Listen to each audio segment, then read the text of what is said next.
Welcome to the Second Renaissance podcast. Artists, activists, contemplatives, and visionaries forging pathways through the meta-crisis to a second renaissance and a wiser, weller world.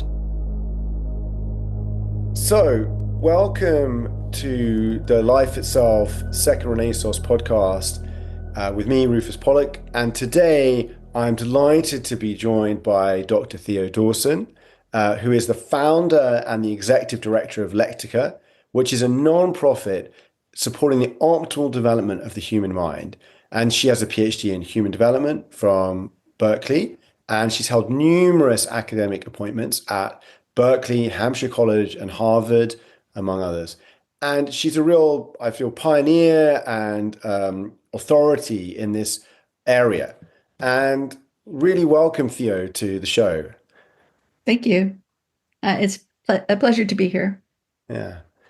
So I wanted to start, maybe just at the very beginning, we often ask, it's like a little bit about your journey before we kind of get into the work that you're doing and at Lectica. How did you come to this area? Like, is this where you started out? What was your journey to this topic? Well, since I really don't want the podcast to be about my journey, I will do a very, very short, truncated version for you. I grew up in the military. My dad was a Marine, and we moved every year. And I went to a different school every year. And so I had a lot of different kinds of experiences and adjustments to make as a child.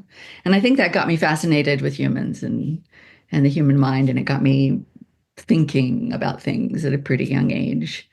But never really thought of myself as something special, was kind of a slightly above average kid in school. So I was able to make it through the school system with very little pain.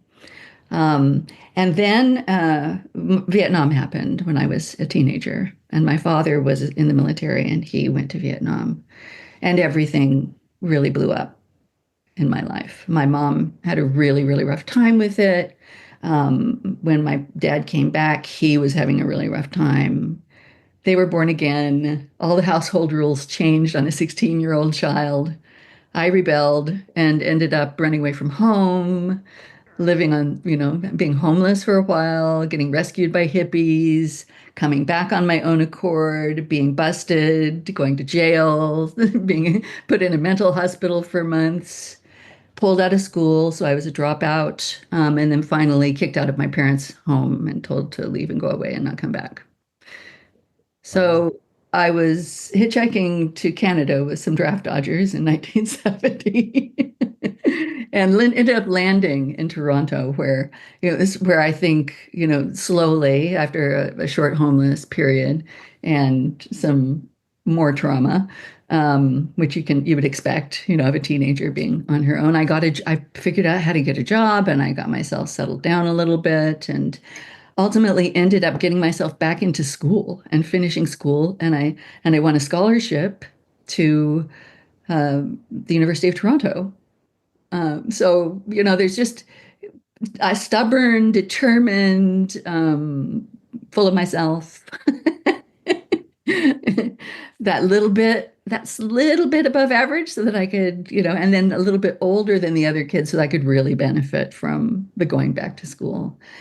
And then I did a few years at University of Toronto and got pregnant and decided that I would have the child. And at the time we did have a choice. It was new, that new era in which we started having a choice.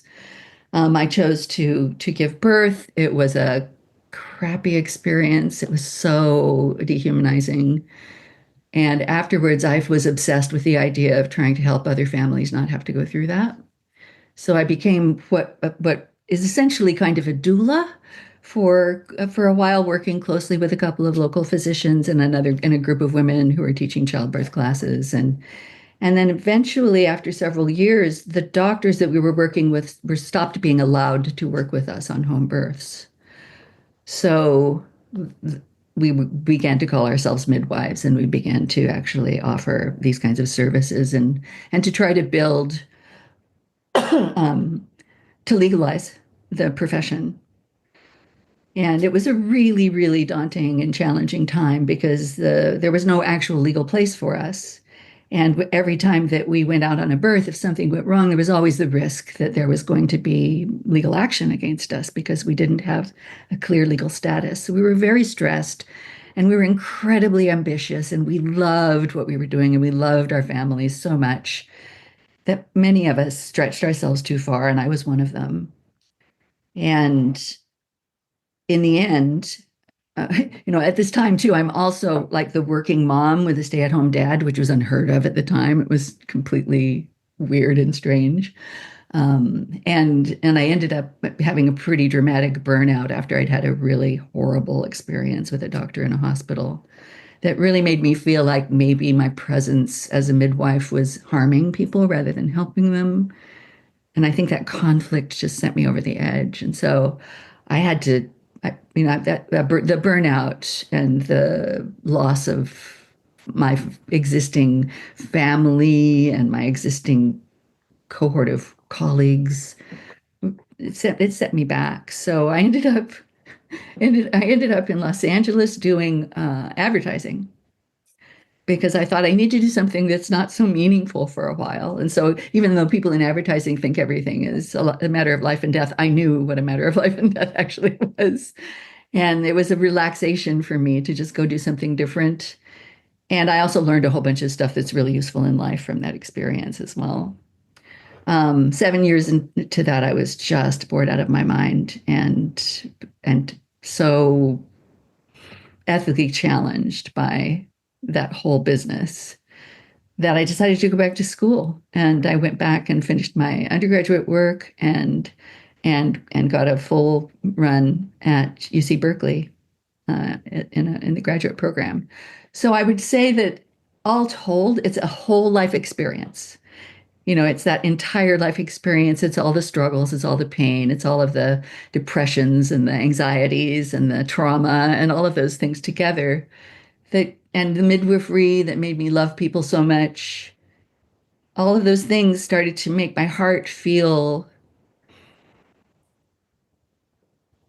so hurt by what we're doing to our children when we don't allow their minds to develop the way that they're designed to learn, what we take away from them in terms of their joy in the world and their ability to build competence and their ability to build autonomy and their ability to have some participation in the structuring of themselves and all of these things that I felt that children were being robbed of by our culture and by an educational system that at the time I was at UC Berkeley was just about to abandon 30 years of more progressive education and go back to more didactic kind of teaching and too high expectations and a really twisted idea about what fairness in education was all about.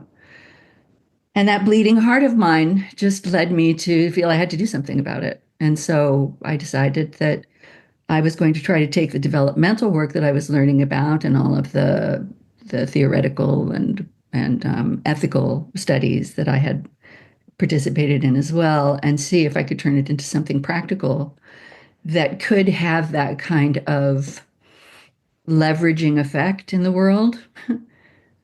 If I could get to the point where I could create something that we could offer to the world without the world having to actually fully understand it, that people could grab a hold of and just start using, and that in and of itself would help us return to our own, to the learning capabilities that our minds are built with, and help us to develop in a more human, normal way than the way that we have been allowing our children to grow up for the last, what is it now? I mean, it's probably for the last 30, 35 years, maybe even a little bit longer than that, where our children are basically being helicoptered into the world rather than being allowed to play freely and and learn through practice and experience and failure, and rather than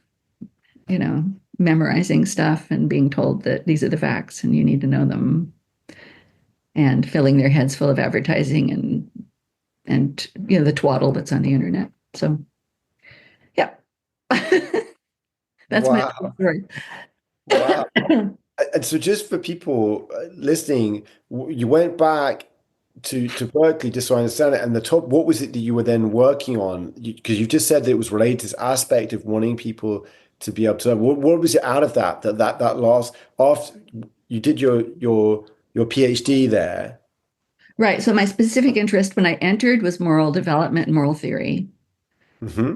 because I'd gotten, you can imagine why, given my life trajectory, I was interested in the good and interested in morality and ethics. I felt like in many ways I was a failure, and had in fact failed morally, and I wanted to understand better what that was all about and to grow myself in that area a little bit. So that was the first thing that got me attracted. When I was in my undergraduate, I had Cheryl Arman as one of my professors, and one of her first assignments was that we were to do one Kohlbergian moral judgment interview, and I did 10. I couldn't, and after that, I couldn't stop. I ended up, while I was at UC Berkeley, I ended up going around and trying to get all of the manuscripts from all of the research that had been done with his instruments. So my daughter and I and a scanner, like one of those early portable scanners, traveled all over the country and into Canada and parked for, a week at a time in all these locations and scanned in people's typed interviews. And then I paid my kids to clean them up when we got home. So it's yeah, it's just absolutely a maniac, right? Totally just willing to do whatever it took. But I wanted to preserve those interviews because I thought that they were absolutely precious and sacred. It's so expensive to do them. It's Yes. a researcher who's willing to give a huge chunk of their lives to the analysis of them. At the time, there were no computers. So you literally, like with Kohlberg, you're literally sitting on the floor with a bunch of strips of paper with ideas written on them, trying to sort them and figure out what order they belong in. It's so different now with all the technology that we have available. So I wanted to have all as much as I could. I tried to rescue those data because they were all going to end up in a box somewhere that got thrown away. You know, Yes. and I had seen a few cases. There was a case at UC Berkeley where there was a professor who had done a 20-year long annual study that involved deep interviews with the same people over 20 years. A very large sample, largest sample I've ever heard of at the time. It was like a whole school, I think, that he was doing this in. And after he left the university, they literally burnt his data. It's like nobody wanted it. So what is this? I don't think this would happen in any other science. I mean, everything that Darwin ever did has been carefully protected and saved, and but in the developmental sciences, there seems to be this kind of idea that whatever the trend is, you're going to throw away everything that happened before. Mm. So the postmodernism stuff comes in, and they literally everybody's throwing away all of the 100 years of research that had been done in developmental work and pretending that it didn't exist and not even referencing it in a lot of educational programs anymore. So we've lived through that. That is amazing to me that we actually have survived through that because I set out to do something just at the exact time when what I was doing had no more value in the public eye. And we somehow, despite the fact that we lost Kurt Fisher to Alzheimer's early in the process, have managed to keep ourselves afloat and doing the research for all these years. This is you're talking just for listeners, you're talking about this project began in the early 90s with right with your PhD, but you're talking about this 30-year effort. It's all Yeah, extending. from the early 90s to kind of now of building, just if I was saying for listeners, like I'll put it in the intro more, is Lectica and you, Theo, of the effort to say, well, how do we actually then not only understand development, which building on that, the Piagetian and neo-Piagetian lineage, but kind of assess it, build ways you say of getting it into the mainstream without maybe people having to understand all of it. And one of those paths is assessment. So maybe you could just even say, I've tried to do what do you mean by like what we've been, even though early on we lost Kurt Fisher, what is that effort that you've been at for the last 30 years in a way or Well, more? one of the things that was really clear at at Berkeley as No Child Left Behind was coming in the United States, which was this total rethinking of the whole educational system. There were basically three big parts about it. One of them was that we needed to be fair to kids by creating meritocracy because we weren't being fair enough to kids. We weren't doing a good enough job by them. So, in order to make America more competitive and to ensure that all of our kids got a better jab at things, that we would increase the difficulty of the standards in our educational systems and force teachers to teach to a higher standard.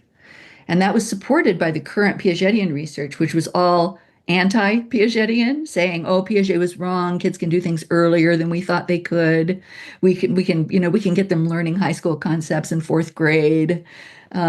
So they created a lot of learning standards that were way above where the vast majority of children would ever be able to understand what was going on in each grade. Then they decided, of course, that every kid should have to meet these same standards no matter where they fell in the genetic lottery in terms of intelligence or capability or background, or environmental conditions or, ethnicities. But this was considered to be the fairest thing we could do by the people who are making these rules. And I swear they did believe it was fair. They weren't trying to play tricks. They actually really believed that they were doing something that's going to make things better.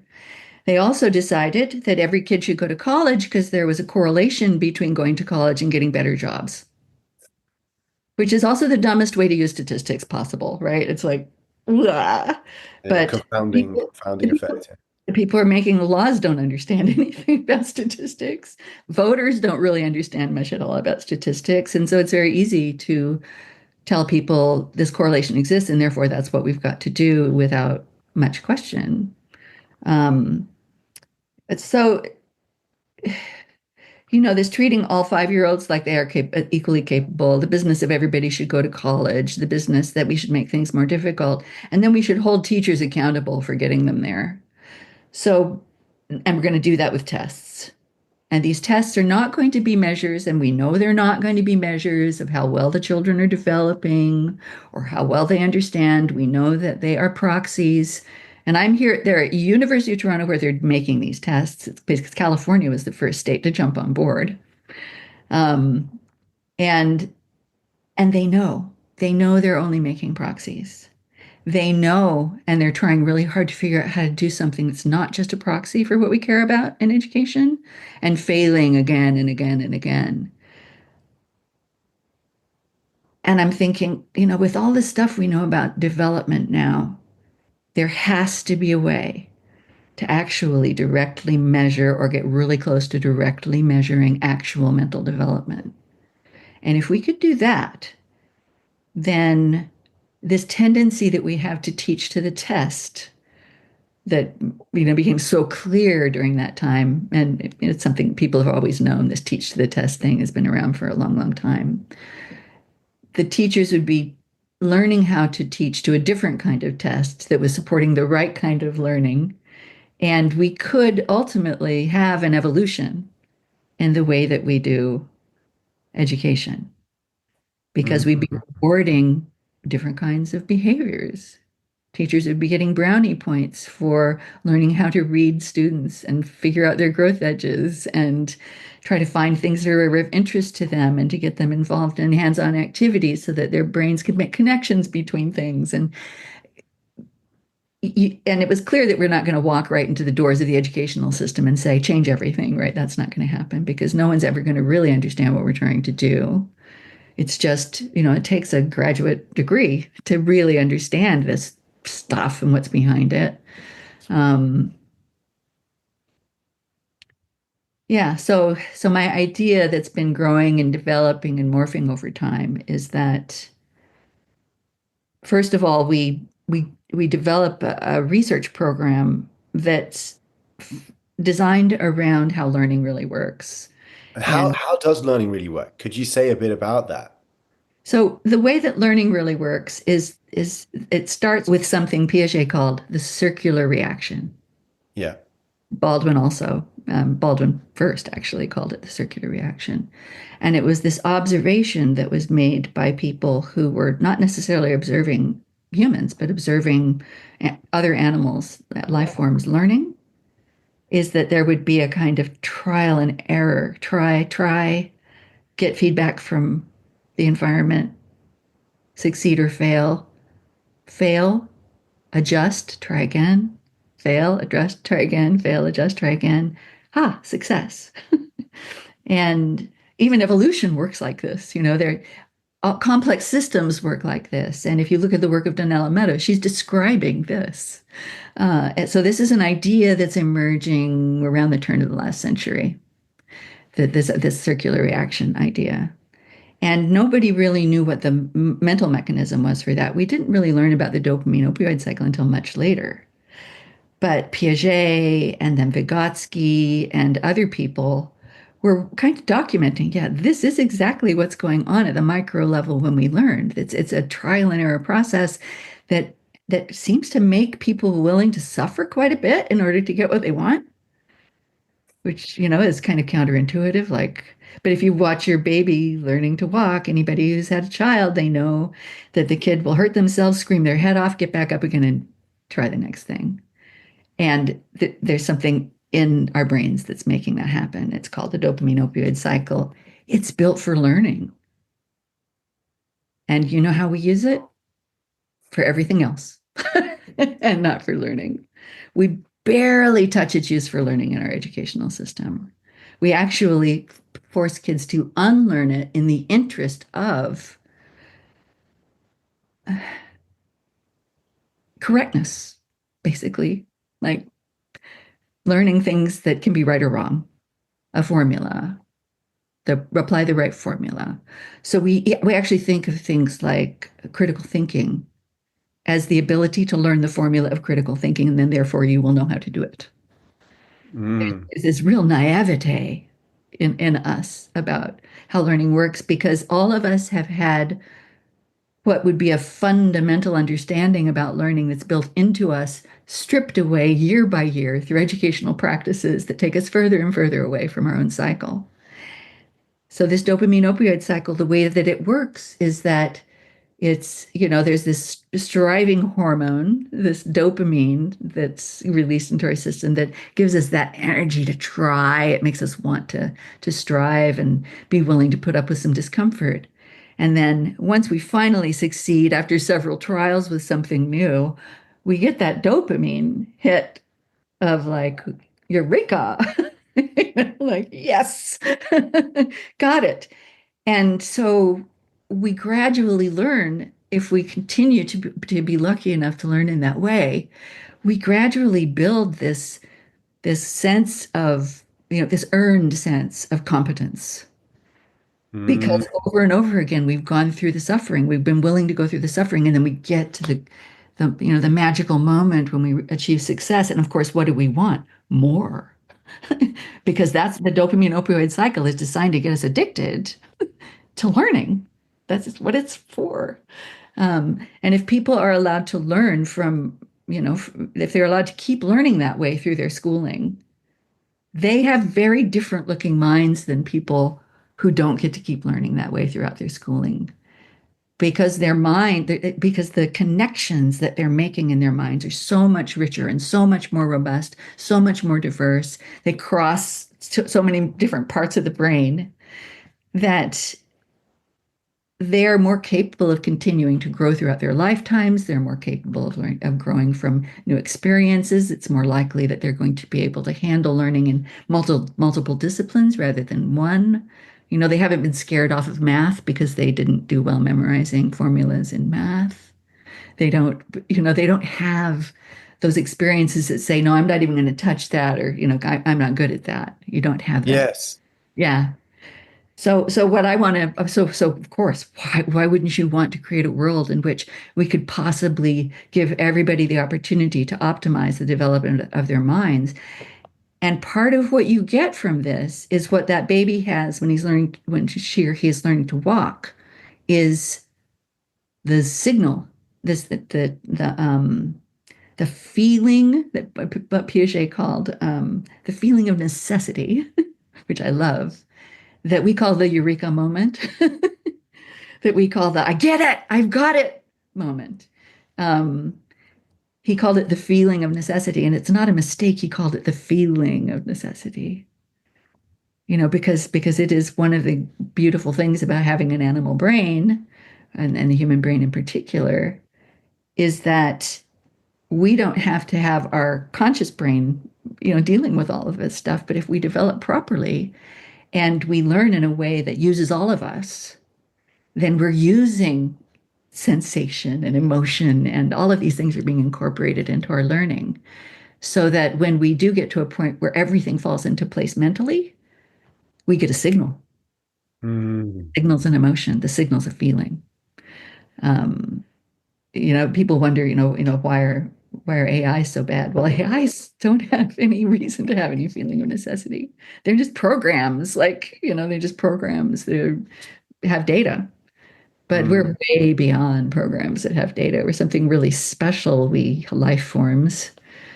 We have this blend of different characteristics and systems in our minds and our bodies that are working together to build mind, if we let it happen, if it's possible for the child to experience it.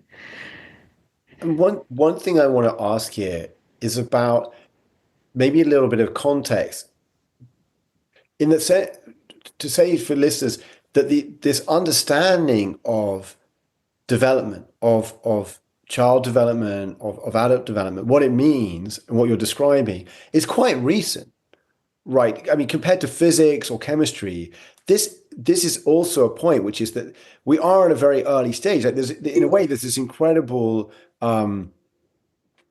opportunity of the kind of Piaget, was the last century. I mean, the work since then, the work you're doing is quite recent. And I just think maybe just to say, can you say a little bit about the trajectory that we've been on in development? And I remember this kind of metaphor of, it's like imagine doing chemistry, and we don't know what the concept of heat is, and we don't have a thermometer. It's obviously going to be pretty difficult to do chemistry very well. We're going to do alchemy. We're going to make foundational mistakes in how we're going about things. So could you say a little bit about this, things you've alluded to and what you just said, but what is it that we've been discovering over the last century? And what is it that, in a way, Lectica and your work, you're both building on and kind of taking to this next level? We have the thermometer, if you like, metaphorically. Can you say a little bit about that for people?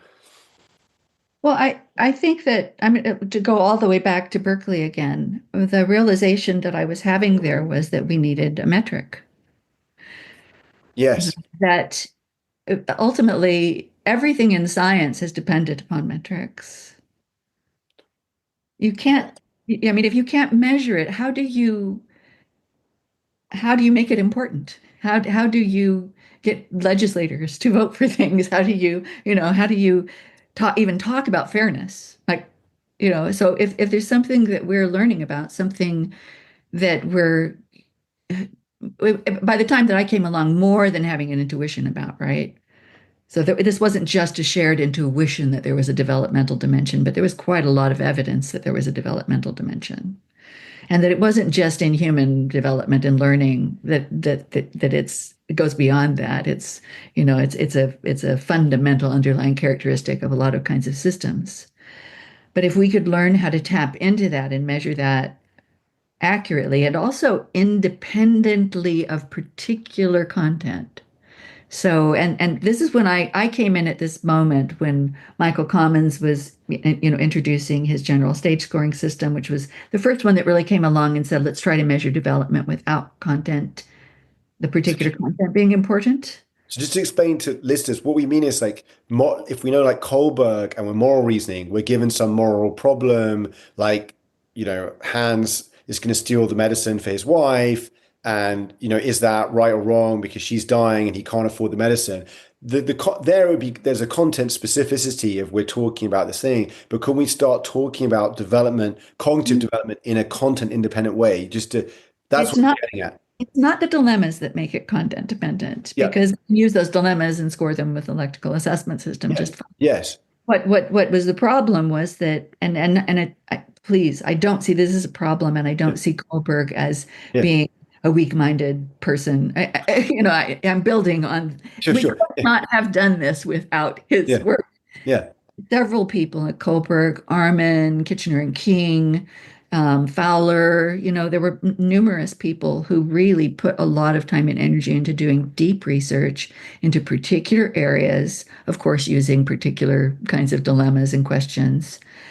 But the only scoring systems you could develop from those were really tied to the content that you were using, right? So by the time I came along, though, there were so many of them, and Michael Commons was already there with his system. Kurt Fisher was already there with his kind of system that he was describing levels independent of content, and trying to learn how to do measurement with that awareness. I came along, and I'm the first one who studied psychometrics. Like, and talk about women studying or people like me studying psychometrics. I mean, I don't think anybody would have believed that the midwife would go and study psychometrics, right? The person who studied theater in college would go and study psychometrics. The person who did advertising would go and study psychometrics. But I had a burning question, and I think this is, one of those secrets to ordinary people doing something beyond what they ever could possibly have dreamed of doing. It's just that I was fortunate enough to have my dopamine opioid cycle intact and to be grandiose and stubborn enough to decide that I was going to learn how to do this. And I learned how to do it as best I could. I did learn it well enough to understand it pretty deeply and how it worked pretty deeply. And I did that because I wanted to be able to show that we could measure it, that it was possible to actually do this measurement and to do it in a generalized way. So I used Commons independent system, content independent system, and then we analyzed the content of the interviews that we were doing completely independently. And then we put the two back together again through a process of rational reconstruction. And instead of creating level definitions for good education, which was what my research was all about for my dissertation, we created descriptions of content found at levels, which is it was like a break in the way that we thought about the relation between content and development. And as soon as I found that we were capable of doing that, then the next project I got to work on was figuring out if it was possible to create an electronic scoring system based on what we were learning that could be used to score anything. And And score in terms of what? Just to explain to me, if what is you're saying one's kind of scoring development, but what is that? What is, going back to Piaget or even today, what does development look like if you're just kind of giving an actual anecdote so that listeners would get? So what you're able to then score. So people are familiar with, oh, I know how to add up 5 and 5 is 10, or SATs or all of the myriad of tests. But why is that not scoring development? And what does it mean to actually score or measure development? So first of all, kind of in a way, what is development as an example? There's all the examples from Piaget and like understanding volume or something. Could you say something about that? Well, what is development? I would steer away from trying to describe what is development. Yeah, or an example. But I can tell you what it was we were trying to measure. Yes, okay. We were trying to measure hierarchical complexity. So the same construct that Fisher and Commons were talking about, the same basic concept that Piaget was talking about, that Baldwin was talking about. This idea that we're building new knowledge upon earlier knowledge, so that the new ideas that we have are not just new ideas, they're new ideas that are constructed from what came before. And that's the hierarchical part of it. The new thing coming from what came before, the new thing coming from what came before. And in this model, in any model, if you think about it, that is a model of hierarchical complexity, what this means is that we're building new skills on top of old skills by bringing different groups of skills together, by maybe learning something new that we can put into the mix and then making something that's different and new that no one had known about before. And then we're borrowing from somewhere else and over here and pulling new things into the mix. And sometimes we're just building things that just get a little bit more complicated this way. like as another piece to the puzzle. And then we come to a point where all of a sudden, we see something brand new that we hadn't seen before. Or we're able to take all those individual tools and figure out how to make a single tool that accomplishes all those goals. Or, so hierarchical complexity is that kind of a construct.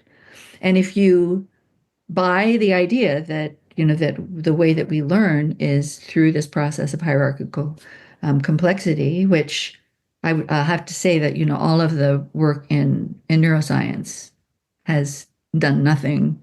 It has done everything to reinforce the idea that this is how we learn, which is nice, even though they don't know the previous work, because, most neuroscientists have never studied any of this behavioral developmental work. I can read their stuff and I can put the puzzle pieces of the puzzle together because I've got both pieces. Which, let's do more convergence and less divergence, please. Like, Yes, I mean the dialectic, the specialization, the resynthesization. yeah, like we branch off, and when we branch off, we forget that anything else ever happened, and it's like starting from scratch again, and we become blind through that process rather than having our eyes opened further. You were But we're saying about the way that we build up, and that's being confirmed. That is a kind of way you're saying. Not only is there this conceptual aspect of like we basically consolidate lower blocks into one new thing. I mean, I think the example is just is a baby. One action is grasping, and one action is moving to my mouth. When I put those two together, I put something. I've watched my six-month-old exactly. recently just literally do that. That moment when she hits her mouth, the strawberry goes in, and it's like, whoa, I didn't put those two together. I could grab, but I That's could, right. but And you can see their their reward system going their off. dopamine, the stubbornness, the repetition, and you can see the opioid when it happens, is the But joy, that incredible joy.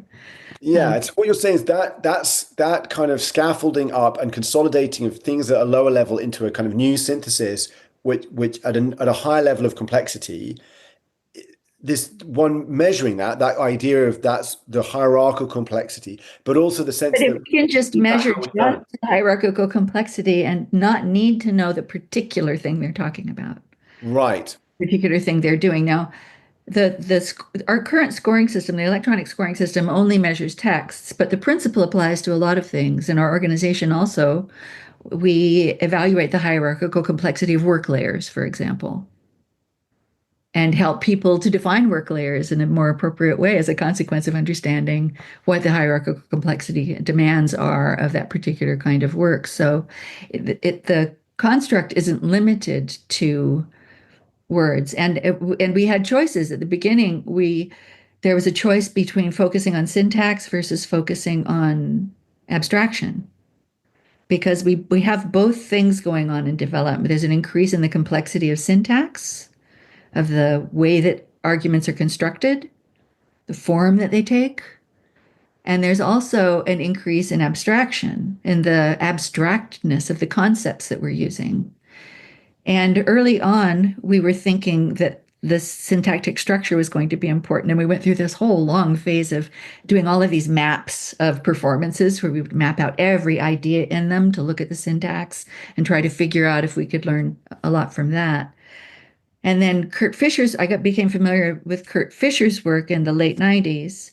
And I realized that the abstraction part might be the piece that was easier to do, because all of that mapping, there just wasn't any way that you could automate any of that. But I thought that there might be a way of being able to capture words and meanings, and I say words with parentheses, words and meanings that would allow us to create some kind of developmental scoring system that would be looking at how those meanings evolved over time. So, yeah, so development meaning. Now, one of the things that I want to say is that, when you're attempting to create a, a, a measurement system that's independent of contact, content, you're literally trying to create a ruler. So I often use the example of a thermometer because thermometers work really well for this. Um, at one point in time, it was just, hot, warm, cold, or burning, hot, warm, cold, or the temperature at which lead melts, Right. right? Like certain things would happen when it was this hot. But there wasn't a thermometer, agreed upon thermometer. There was nothing you could stick in, someone's mouth and get a temperature. There was no, we were building an intuition of heat and warm and learning to apply it and learning where it mattered and being able to do cool things like making brass tools and things like that, but without really having a single metric that we could apply to it. We weren't even thinking of it as a single metric for a long time. And then people start going, oh, wait a minute, maybe there's a way that we could measure this. And you get all these experiments in figuring out how to make it unidimensional. And I think all measures go through that kind of process. Every kind of metric that's out there goes through that process. So I was thinking, well, we've got all of this content associated with what we're doing, just like they did in the old days. Like, it's this, do this when this melts. Yes. Yes. Right? Do this when this melts. But and so the way we're thinking about development was like that, like with all of that content built into it. I think it was like when I've seen of films about making katanas. In the old days, to make a samurai sword in Japan, it's why does it have to be passed on from masters to masters and masters? Well, when the fire is exactly this temperature, that's when you need to hit it. You don't have a way to measure the heat. Only by looking and your senses, like. And it's pretty imperfect and difficult, And suddenly now in China, you can turn out the highest quality katanas that have ever been made because you know exactly the temperature the steel needs to be at. Exactly. Yeah. And can measure the metal content and et cetera, et cetera. Yeah, it's more complex than that. Yes. So the more measures we have, the more it is that we're able to deeply understand what's going on in something. So now the critiques that I got were, oh my God, you're taking the soul out of measurement. Well, you're stealing the skills from the samurai, right? Yeah. Like you're stripping them of the value of their skills. But there was nobody skilled at this. Like, so I didn't feel like, well, yeah, but we don't really get this well enough. So, Yes. making really good use of it. So let's figure out how to make better use of it. So I worked for quite a while on simply trying to create a scoring system that had that unidimensional quality in a human scoring, just with human scoring. And then we began to translate that gradually into training the electronics system, in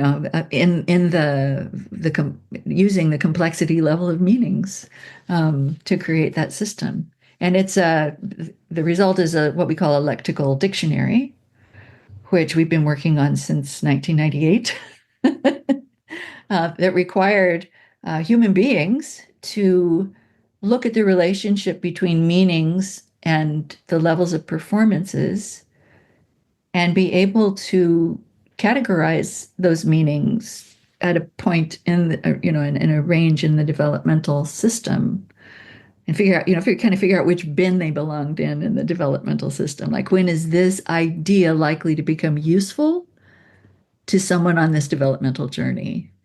And we've asked ourselves that hundreds of thousands of times over the years in order to create a dictionary of meanings. And that dictionary of meanings gets translated into our scoring system.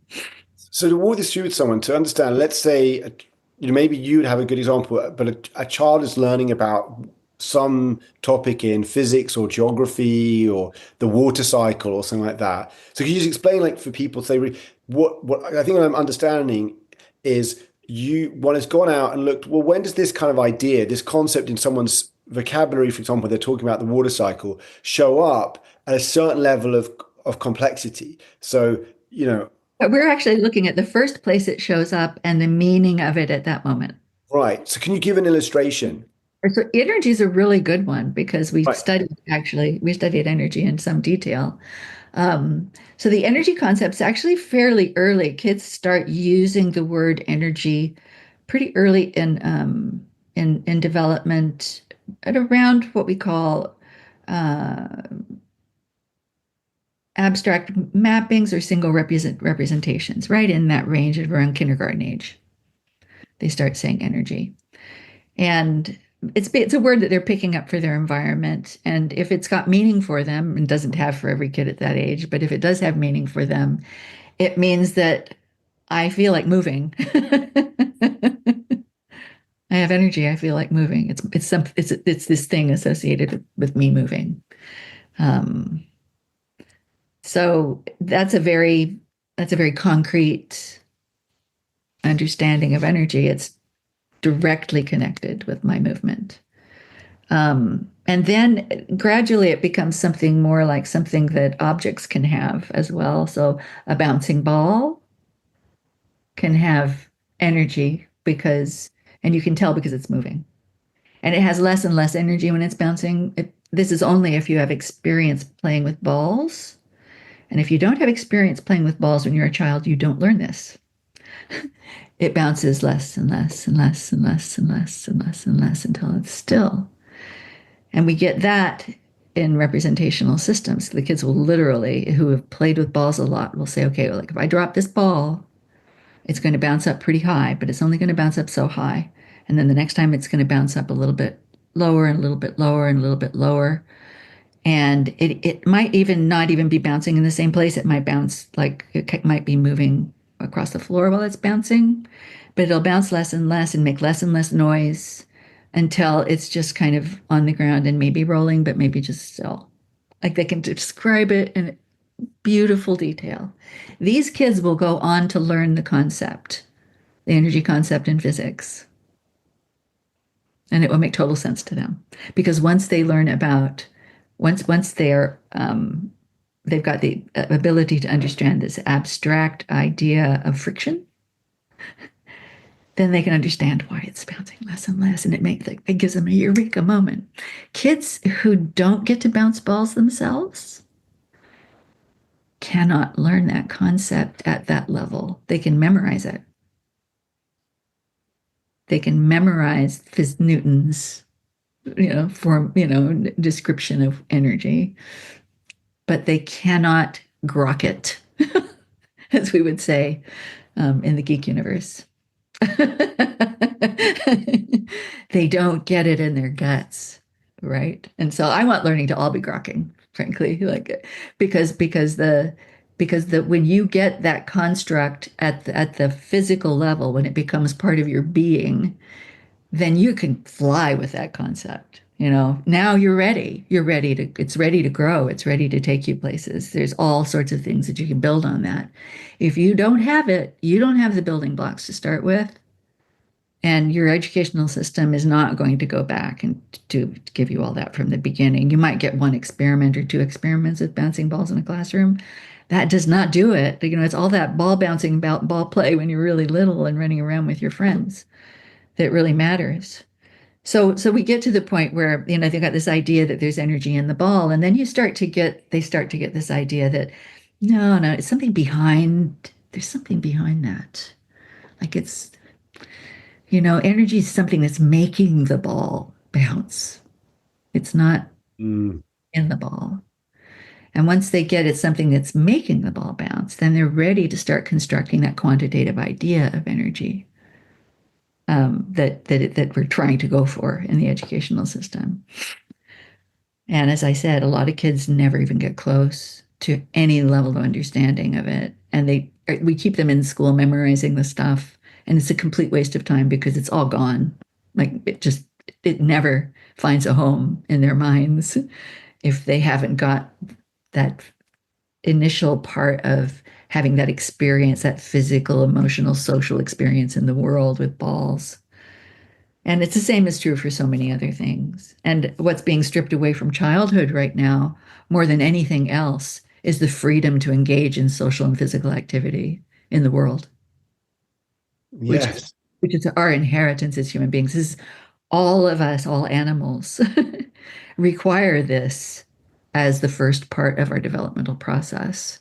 And when we take it away, we're taking away the ability to grow and to optimally develop a mind. Wow. And so, I mean, I see that this kind of brings me to this question. I mean, why you see this aspect of really understanding development and this importance of being able to measure it, because also one I hear is like a political, social point that we live in a world that which is not really measured is not seen. But it's also just true generally that without a good metric, without a good thermometer, it's hard to be a good really get to a certain level of blacksmithhood or to These are share the level broadly. you get to that, or and more people can access. More people can access it. And but this is something really profound that is endangered in our educational systems today and in our idealization of things like AI, of the disembodied mind, of as if that's mind, basically. And this crazy thing we're doing with our children. And when did that just do you know something about what happened? Why? I've read Charles Dickens' Hard Times, in which there's Mr. Gradgrind. You know, what is a horse? A horse is something with this kind of utilitarian facts, like what mattered to me, boy, are facts. But so it's kind of got some ancient roots, but where is this kind of aspect? It's It's very also interesting. This goes all the way back to Baldwin, by the way. I'm not the first person who, came along and noticed any of this. Both Baldwin and Piaget found that the kids on the street were way more developmentally advanced than the rich kids with tutors. Because the rich kids with tutors were being deprived of exactly this. They were being deprived of that freedom, or they were overprotected. They're sitting in a room with a tutor rather than being out in the world learning along with their peers, playing games of marbles and Tarzan. And my generation, we were still playing with marbles and Tarzan and skipping ropes and making up our own games. Most of the games we played were kids' games that belonged to us, that teachers had nothing to do with. And we played in our schoolyards playing those games. And when I came home from school, I was allowed to come in and have a drink of milk, and I was pushed back out the door again and not welcome back until dinner time. And, on the weekends, we were out right after breakfast, come back for lunch, out after lunch, free, roaming the neighborhood in little kid gangs and getting into trouble and playing store and, pretending that we were whatever it was that we were fascinated by. Ours is the last generation, I think, that got to have that. I think after that, a bunch of things happened socially that made people start to really feel that they needed to protect their children.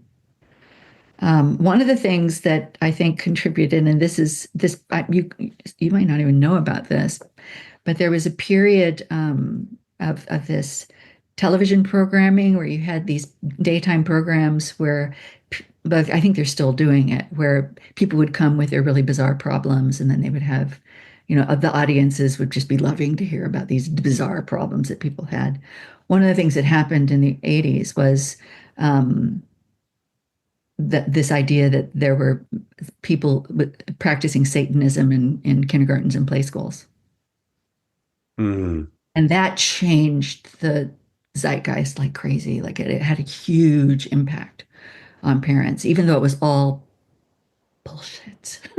It's just nonsense. It was just people trying to get on Phil Donahue. And it ruined so many people's lives, but it also made parents terrified in a way that that they just hadn't been before. And we started to get this kind of social thing where you could literally get busted as a parent if you let your kids have any kind of freedom. And that's true today. Things that I let my kids do, I'd totally get busted for today.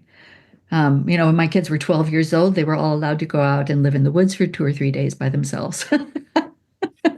Like, can you imagine getting away with that today? And most if your neighbors found out that you were doing that. But those are the kinds of things that kids need to be able to develop properly. Yeah. And then, of course, we had media, television, the television babysitter. People have completely forgotten that kids can totally entertain themselves and don't need any of this stuff. Kids who don't have media totally just entertain themselves and they never get bored. Soon as that stuff is offered, then they're getting that fake dopamine opioid thing going. Which, it's leveraging our cycle that helps us to grow our minds. And But it's hijacked. right, it's hijacked. And every single moment a kid spends having that hijacked is a completely wasted moment at best, right? At best, it's wasted. At worst, it's totally damaging because it's really often very awful stuff that's really bad for them that, that is they're being exposed to through it. So yeah, you know, so we've regimented their lives, and at the same time, they're being exposed to so much more than any children have ever been exposed to in terms of ugliness, and we're the dopamine opioid cycle is alive and well in advertising and media of all kinds, absent from our schools. um, And what I want to say though is that this is something that relates to what we want to say even at Second Renaissance, is that there's this weird moment of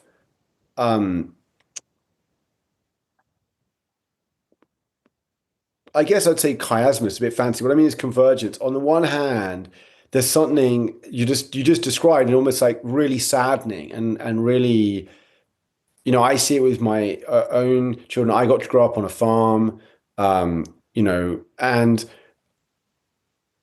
many children, grow up in cities, they don't get to play this, with others and so on. But there's this real darkness, and there's a real darkness of like also what, as you said, what just children have access to, but we pour into their minds. And on the other side, there's what you're sharing, which is basically we didn't have developmental psychology.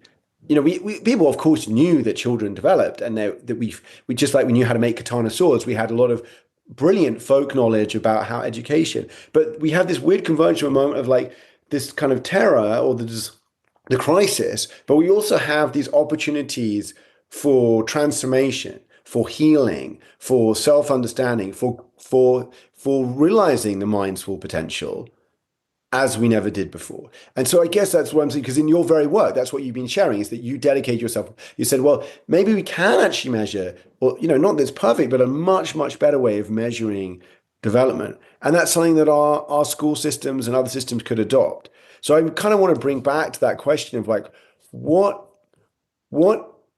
there's like a larger plan. I think you said to me just before we started, to try and help heal us, to rescue our humanity. So can you say, like, what do you see of your work? Why is Lectica, and why is the aspect, it might seem like, what's the relationship between understanding development and being able to measure it and really being able to heal us and really bring out, as you provide for the first time, probably in the history of humanity, an opportunity to realize our mind's potential and that of our children and children's children. Yeah, I wouldn't say that, what we've been working on is the only thing that needs to be worked on by any stretch. Of course. I'm not making It's one example of that, though. What I'm saying, of these multiple things. And I think, I chose my point of leverage very carefully. And my experience as a midwife, knowing many, many children, my experience as a homeschooling mom, my experiences of watching the generations of my family's children grow, like all of those things are kind of in this mix. But I knew, like, by the time that I was in grad school, I already knew that there was something really badly wrong with education. And then what we were planning to do with it was going to make it worse because it was going down the wrong path. So I was already there thinking, what can I do? What can my contribution be to this? And I just chose the measurement piece completely out of character with everything else I've ever done, because I could see how powerful it is to be able to create a measure. And I saw the downsides and the upsides of this, and I have labored many times over trying to figure out whether I could create something that would do more good than bad, no matter what, like trying to figure out how to do this so that there wasn't really any way that people could do harm with it, that it would be very difficult to do harm with it. Because we tend to misuse things, not because we're vile, but because we don't get it. Like, we just don't really understand what we have in our hands a lot of the time. So I wanted to find that point of leverage. I'd been a fan of Donella Meadows since college, the first time. This idea that there are points of leverage within systems that if you can figure out how to manipulate them, can actually cause an evolutionary process to begin. Not kind of a sudden overnight thing, but an evolutionary process to begin. And so I was going after trying to find something that we could insert into the system that would support optimal learning, that would drive instruction toward optimal learning. And our original idea was that we'd just make a different kind of assessment because that's what we all knew. There were assessments, and that's so you would create the metric, you make a different kind of assessment with it, and then you make a whole bunch of those assessments for all different stuff that's being taught in schools.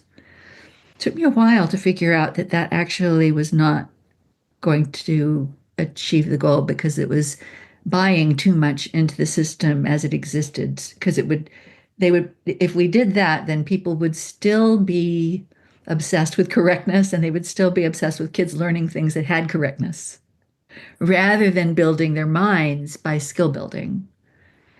And that's not to say I don't care about correctness, but I want correctness to be something we understand why it's correct. Not that we accept as correct because we were told that it was correct. Because if we are told as children that we have to accept that something's correct because we're told it's correct, then all we need is somebody else to come along we like better to tell us something else is true, and we're going to be on the bandwagon.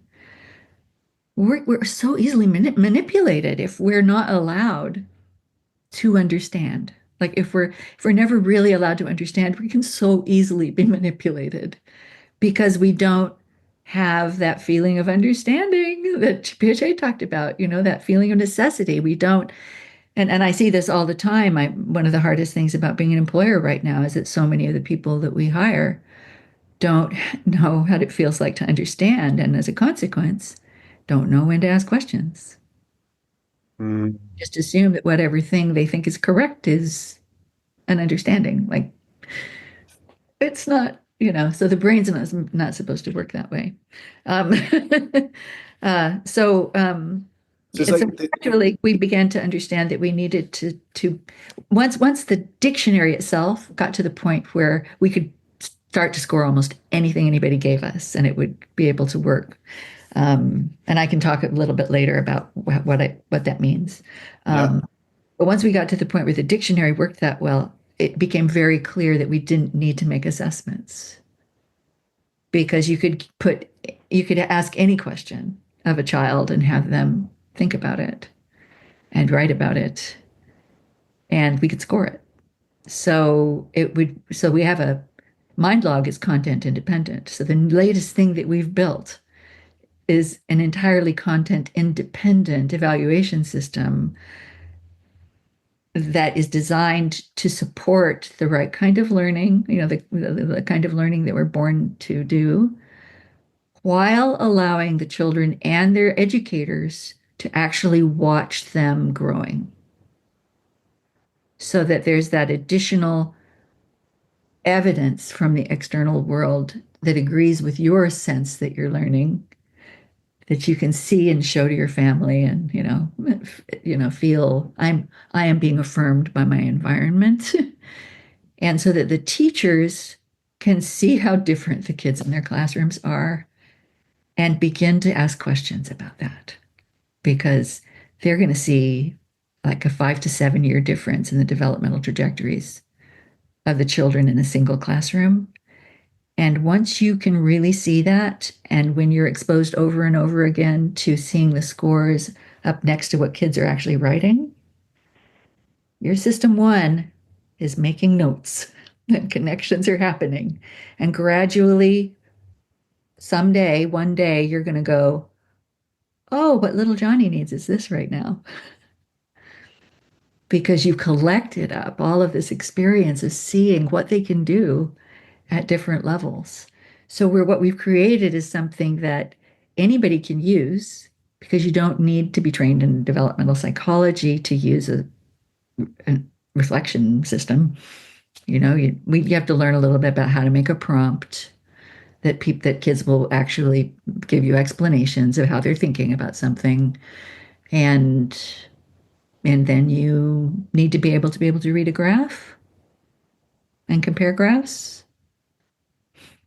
And so, just so people understand and link it back, what you got is something that allows one to assess in a way the complexity, the hierarchical complexity of meaning In any context. in any context. So by context, let's say for the audience, I think of like whether it's in physics, it's in maths, it's geography. I'm asking about what do you think of the political situation? Any context, I can do this kind of take what you're saying, map it against this kind of dictionary that analyzes the meaning, in the Right, meaning right. level, and then gives me the sense. And why this is crucial is that development of meaning making of a kind or reasoning is what is that it kind of relates the underlying meaning, the underlying learning capacity you want to develop, which is this curiosity and true learning, like this kind of rather It's as opposed to getting the rote systematic. learning of like I know correctness. So a mind log entry is designed to give kids a virtuous cycle of learning. So that circular reaction, we're kind of intentionally building it into the process.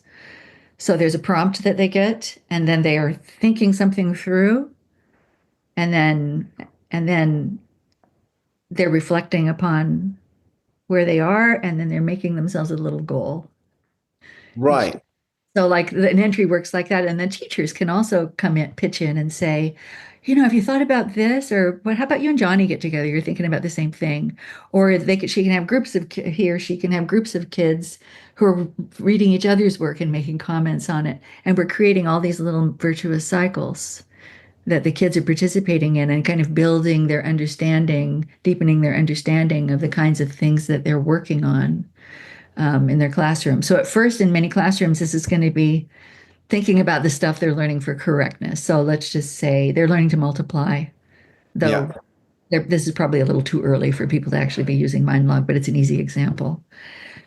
So you can ask a question like of the kids to describe, you know, what's happening when you do a multiplication.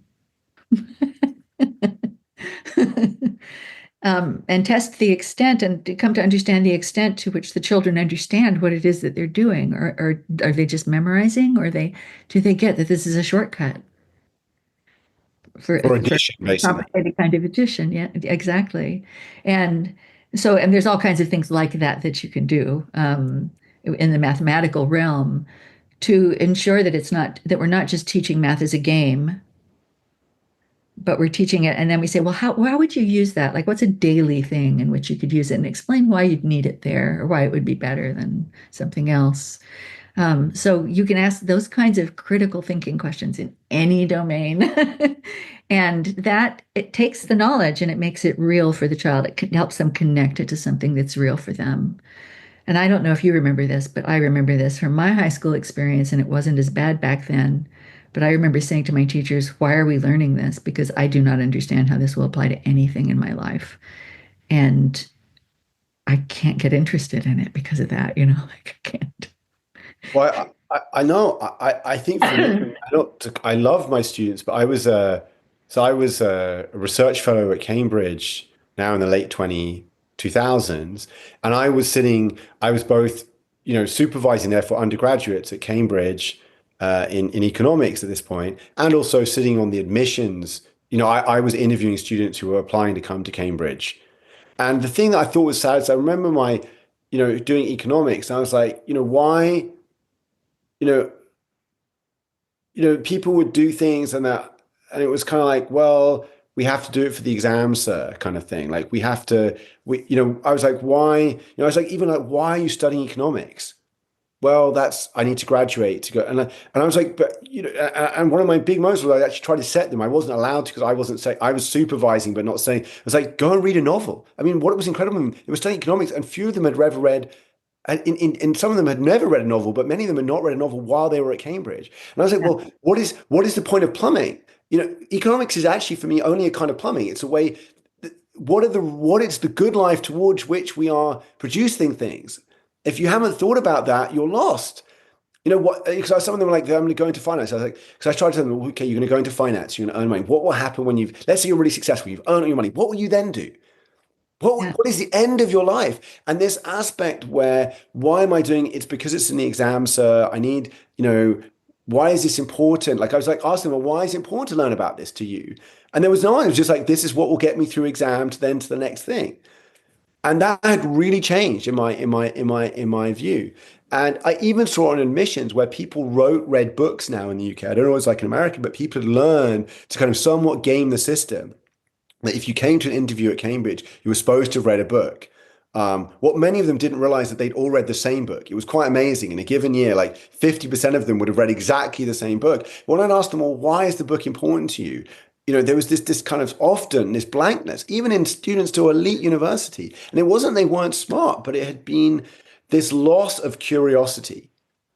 I mean, and I still remember to this day, there was one student. If you Yeah, don't reward it ever, yeah, you don't. then how do you develop it? What was being rewarded was passing you the test to get to the next stage. And I still remember to this day one student who wrote to me afterwards, because I told them to go, then they were told to go and read The Man Without Qualities by Musil, but they went off and actually read it and wrote back, like this had really, really impacted them. This was something they really were grateful that because this was something that I really noticed was this loss of what were you doing it for, and this, as you say, why am I learning this?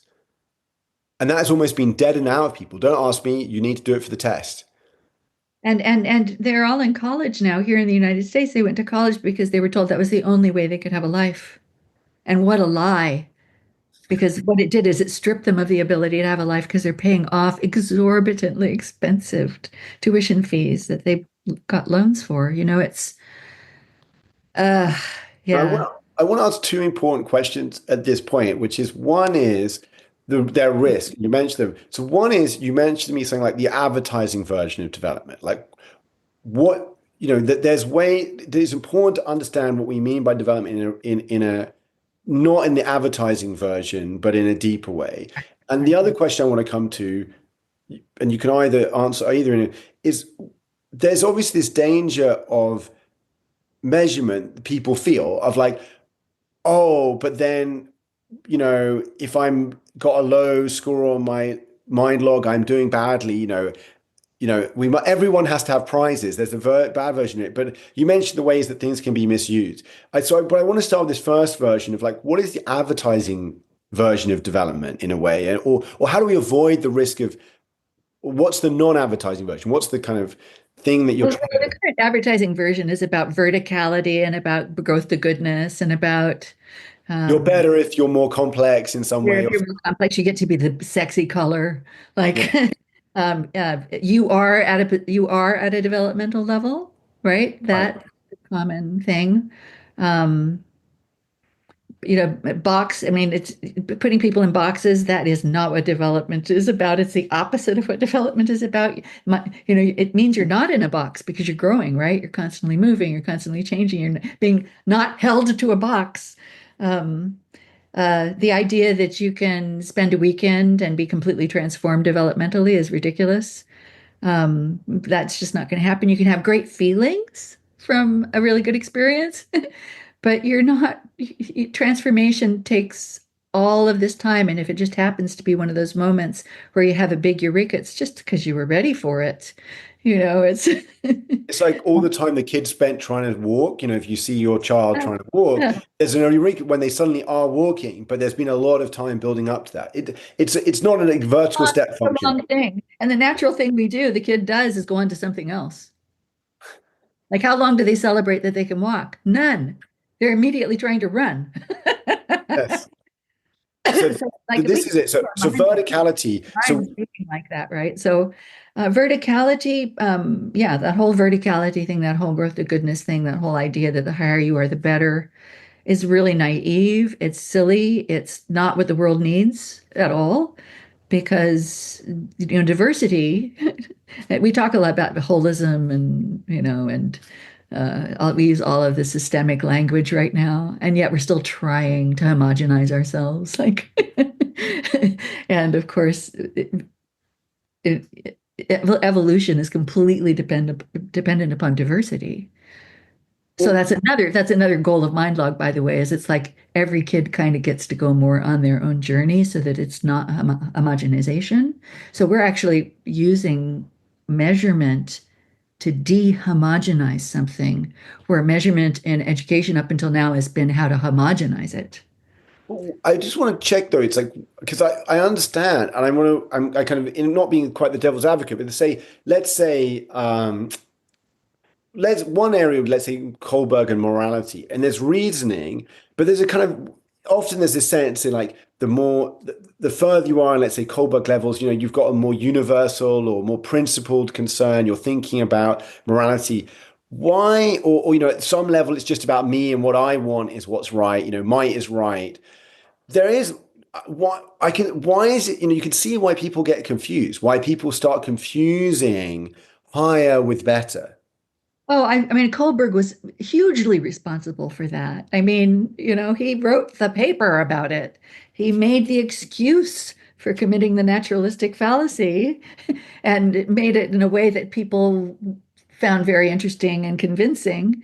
Um, and so he created this problem. So how do you avoid it then? That's what I'm trying to say. How, or even take But this example. the reason that it happened in the first place is because Kohlberg himself was trying, he wanted it to be that way. I mean, I think, that is, he wanted it to be that if, as you developed, that you would become a better person, but the data don't play it out. Even the data that he had access to showed us that people could be, psychopaths and be complex moral thinkers. They're Yes. just not using it to improve other people's lives. Right. So that's the difference, right? You can be a very complex reasoner. You could be a complex, so in your sense, you could score very high on this developmental or the complex hierarchical complexity scale and be a psychopath.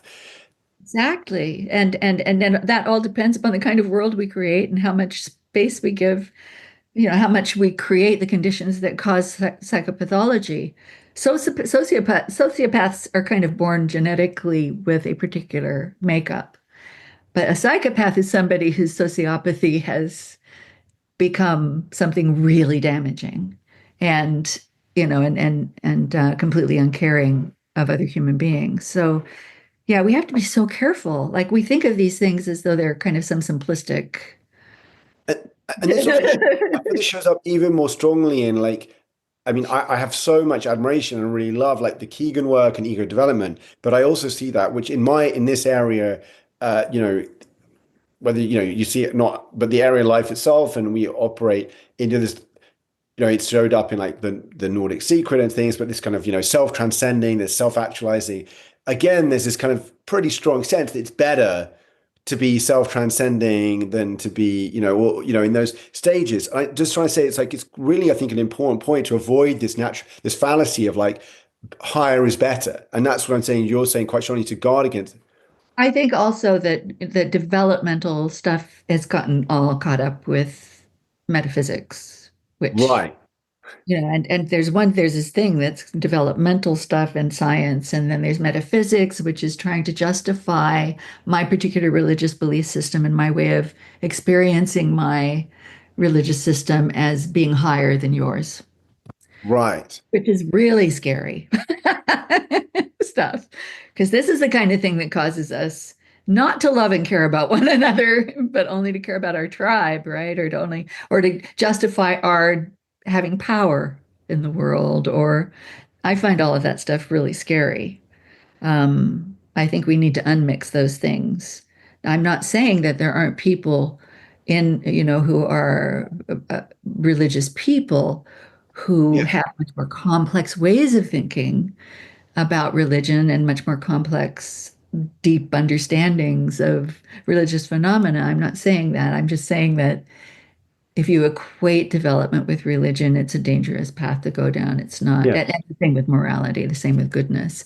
The most of the real good in the world is done by people performing in level 10. Right. They're the people that are out there doing the volunteering. They're the people that are out there helping their neighbors. You know what I'm saying? Yeah. They're actually doing stuff in the world.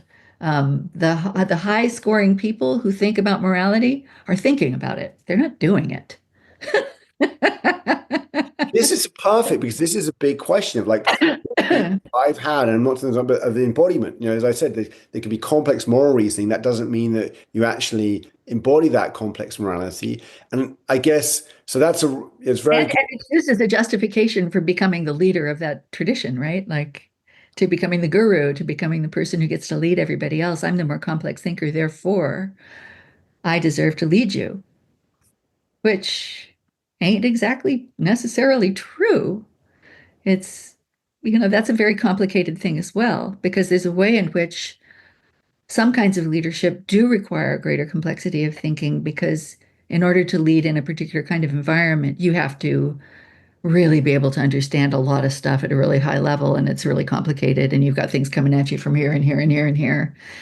But when we're talking about God, I think it's just such a different thing. The way I think of it a little bit is of independent axes or multiple conditions that might be useful. So for being able to think, as you just said, in a certain complex way may be actually important along with an incredible heart, a great heart, we might say. Those might be quite independent features, and you can have very complex thinking and be just interested in making more money for yourself or something like that. And the other way around, you can be very well intentioned but not have the complexity of thinking that allows you to really do the good you want to do. Or These not. two things may need to come together in a way. Thinking about it is the complexity of thinking too, because we don't have a complexity of thinking. Yes. We think about particular things in different. Yes. So complexity of thinking only, usually for most people, there's only one or two areas of endeavor in which they actually can think very complexly. It's limited to what you actually have experience with and what you've been able to embody. So academics, for example, what do we do with them? We make them narrower and narrower and narrower. And they have very little room for complexity outside of their tiny little narrow area. So they may be complex thinkers there, but that doesn't give them any reason to think they're complex thinkers anywhere else. I mean, score me in physics and you'll find out that as much as I know my field, I don't know that field well enough to speak very complexly about it, or take it into account in any complex way. And I think that the lesson of development is that the human mind is both miraculously, amazingly capable of learning, and that it's possible to be a polymath to a certain extent, where you can actually have more than one kind of experience that's creating that network that is your mind. But that ultimately, when it comes to the real things that humanity is facing right now, we need a whole bunch of people who have really good minds at every level to be able to address the problems that we have. So it's not just the perspective of the people who are thinking in this highly abstract way, but it's the perspective of people with good minds who are doing the work. It's perspective of people with good minds who are raising their families. It's all of those perspectives together need to be understood and taken into account somehow. We need to find ways of leveraging all of them. But before we can do that, we need to find ways of providing an education for our children and a human normal environment for our children that allows them to develop those minds. Because it's very difficult to take an adult mind and turn it into a beautiful mind if it hasn't had the opportunity to grow into one. Yeah. It's really hard. But if we can get this into our educational system and we can start with our children and we can get that right, then humanity has the potential to do so much more than we even imagine, because we've never done that. We've never done that. We've never been there. We've never known what we know now. We've never had the capacity to be able to provide every kid with an opportunity to grow optimally. And I think we have that opportunity. I think we have the wherewithal. No, I don't know that we have the wherewithal. We have the tools, the wealth, the network, the communication, the technology. We have all the things that we need to be able to make that happen. MindLog being one of the pieces, and also just understanding that micro VCall cycle and how we can structure learning around the micro VCall cycle, and also the work that we've done with skills and skill mapping helping to understand what the skill universe looks like so that we can help kids find the next one more effectively. It's Wow. Yeah.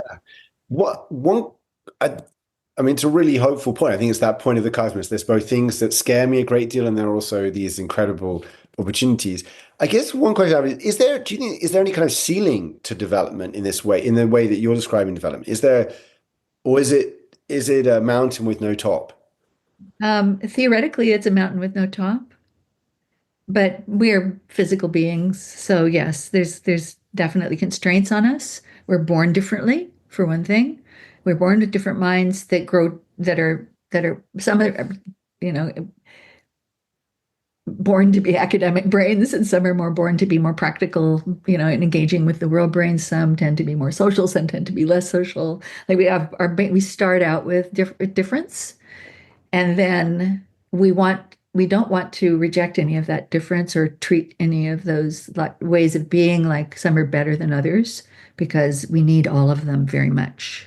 And we need everybody who's going to occupy the positions that those different minds can occupy to be able to lead dignified lives with hope in them and family and, meaning. And so we want to create a world in which everybody can have place. But it does look like there does seem to be a kind of upper limit on what the individual, even genius, is capable of doing on their own, which shouldn't be a surprise. I mean, we're embodied beings, which means that we need to work together when the problems outpace us, right? And so the other thing about MindLog is that it's built to support discourse and engagement and the development of everyday interpersonal kinds of skills as well, so that rather than having VUCA scores and top leaders that are in the 60 out of 100 range, which we have now, because those leaders have had to teach themselves because they don't learn them in school or in childhood. We could have children graduating from high school with scores at 90. And What does that mean? Like, just say, like, what would be an example of a 60 or a 90 VCOL score in some relevant area? so the way that we talk about it is 100 is the best we've ever seen. Yeah. We don't even know what the top could be Yeah. now. Yeah. We Yeah. we haven't valorized these skills. Yeah. So let's take collaborative capacity. Totally not valorized, right? I mean, it's just maybe you get to do a little bit of collaborative work in schools, and the better ones you get to do more, but building those skills in a very conscious way is not super part of most educational systems around the world. Yeah. So if we're intentionally helping kids to build those skills as in childhood, and by the time they reach high school, there's no reason they couldn't be at what we call 70 on our scale, because it's not like it's a virtuosity like a violin virtuoso. It's basically an ability to value and honor and take into account and take on and incorporate the perspectives of others. But if you don't have any skills for doing that, if you don't know how to ask a clarifying question, for example, or how to show respect to another person's perspective, or how to actively engage in listening to someone, if you Yes. haven't learned to respect others, if those things are missing, then people having to learn that in adulthood, what a thing. Like you're learning it because you want to, because there's no forces in our lives usually that kind of tell us that's what you have to do. So Yeah. Well, as, as we come as we come a little bit towards closing, I have two questions I wanted to end with. So what do you think a developmentally informed society or education system would look like? What would be what would something that really took this on? like, what would education look like? Well, there's some models out there that I actually like quite a lot. I unschooled my own children, which means you don't do any formal education. You just provide them with the environment and the stimulation and and the opportunities, and then they find their interests and pursue them. I loved that. It worked really well for my kids. It's difficult to do. I mean, we're not living in a world where that's easy. High Um, school is it's very difficult even to do it legally. Yeah, yeah. But yes, right, exactly. And it's probably like there's a lot of ways in which it's used that's troublesome. But again, MindLog is designed so that you it could can do that. allow kids to have their own individual journey. And even in even in a very poor school system, a very impoverished one where, there's just not the resources just aren't available and there's not much, it will help to increase the amount of time that they're spending doing these kinds of reflections and having these kinds of engagements.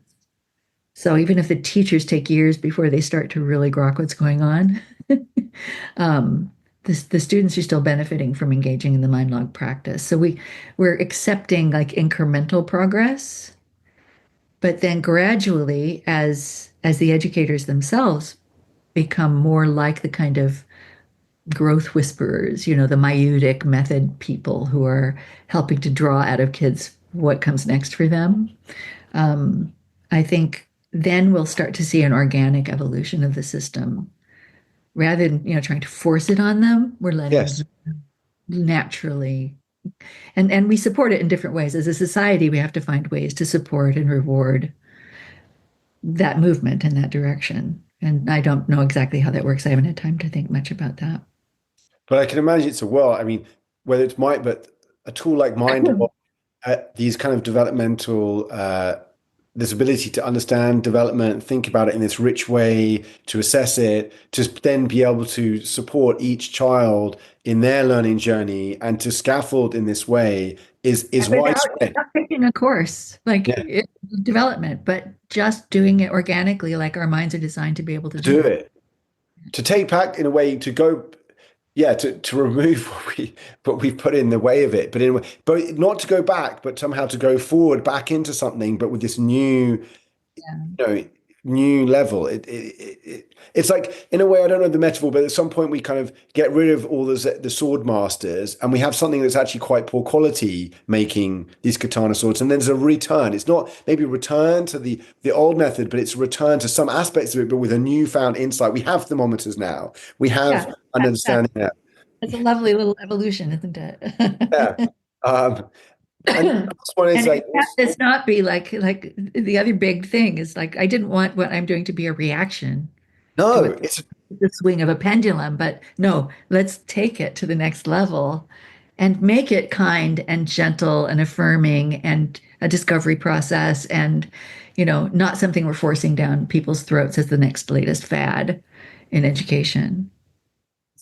Thank you so much, Theo. It's been amazing. And for anyone listening who wants to find out more about your work, visit Lectica website. There's the MindLog tool.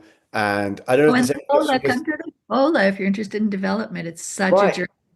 Come and Uh, do foundations of lectical assessment, which I have done, by the way, personally, and I can just say is incredible opportunity to really learn about development and the Piaget and develop all the from the history from Baldwin all the way through. It is an incredible course. And when does the next version of it start, Theo?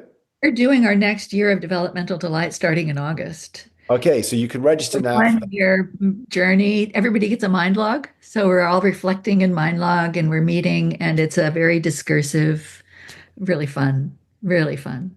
Um, yeah. Yeah, it's an amazing program, and I encourage people, particularly, to sign up from Europe, so that there's good time zone for that. So, just We so don't have a good time zone for Europe. I'm so sorry, no, it's guys. okay. Great. I loved it. So I want to say just so much gratitude, and also I was so moved, Theo, by your journey and your commitment. It's really inspiring to me, and I think to other people who will listen, of what can be done, how we can get, contribute, and just this. I think this story I said, that we're in a moment when people see a lot of darkness, potentially a lot of things that are difficult or challenging, but that also we should see the light, the potential, the opportunities, the things are only recently that we have understood, whether it's in developmental psychology, it's from wisdom traditions, whether it's the technology we have.